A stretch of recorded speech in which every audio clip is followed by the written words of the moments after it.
డబ్బు సంపాదనకు సవాలక్ష మార్గాలు ఎన్నాళ్ళని కష్టపడాలి ఎంతని సంపాదించాలి కొడితే జాక్పాట్ కొట్టాలంటూ మట్కా ఆడుతున్న వారి సంఖ్య తిరుపతి నగరంలో రోజురోజుకి పెరిగిపోతుంది మట్కాను నిర్మూలించడానికి పోలీసులు శతవిధాలా ప్రయత్నిస్తుంటే మట్కా రాయిలు మాత్రం పోలీసుల ఎత్తులకు పై ఎత్తులు వేస్తూ తమ పని తాము చేసుకుపోతున్నారు 3 ఓపెన్లు 6 క్లోజులుగా మారుతున్న హైటెక్ మట్కాపై ప్రత్యేక కథనం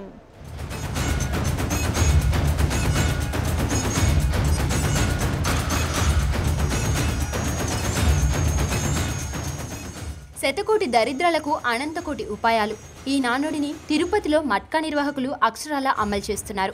అక్రమ మార్గంలో డబ్బులు సంపాదించడానికి కొత్త ప్రణాళికలు రచిస్తున్నారు. పెరిగిన రియల్ ఎస్టేట్, వివిధ రంగాలలో అభివృద్ధి చెందుతున్న నగరాన్ని వేదికగా చేసుకుని మట్కా వ్యాపారాన్ని నిర్వహిస్తున్నారు కొందరు వ్యాపారులు. అంతేకాదు కొద్ది కాలంలోనే లక్షల రూపాయలు సంపాదించవచ్చంటూ నిరుద్యోగులను ఉచ్చులోకి దించుతున్నారు.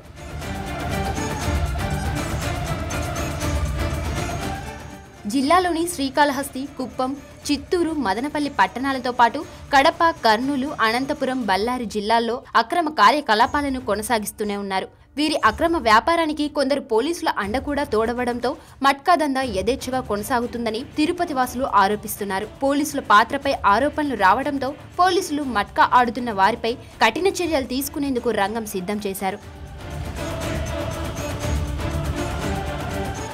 పోలీసుల దాడులు పెరిగిపోవడంతో మట్కా రాయళ్లు కొత్త పద్ధతులను అవలంబిస్తున్నారు.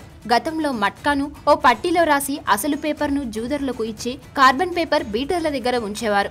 నెంబర్ తలిగితే చీటీ తెచ్చి ఇచ్చిన వారికి డబ్బులు ఇచ్చేవారు. కానీ పోలీసుల దాడులు పెరగడంతో నగర శివార్లలోని యువకులను టార్గెట్ చేసి దందాను కొనసాగిస్తున్నారు. నమ్మకమైన వారికి సెల్ ఫోన్ మెసేజ్ ద్వారా గుట్టు చప్పుడు కాకుండా మట్కాను నిర్వహిస్తూ డబ్బులు చెల్లిస్తున్నారు. రోజువారీ కూలి నుంచి ప్రభుత్వ ఉద్యోగి వరకు ఈజీ మనీ కోసం ఈ అక్రమ సంపాదనను ఎంచుకుంటున్నారు. దీంతో ఎన్నో కుటుంబాలు వీధిన పడుతూనే ఉన్నాయి. అయినా పరిస్థితిలో మాత్రం మార్పు రావటం లేదు.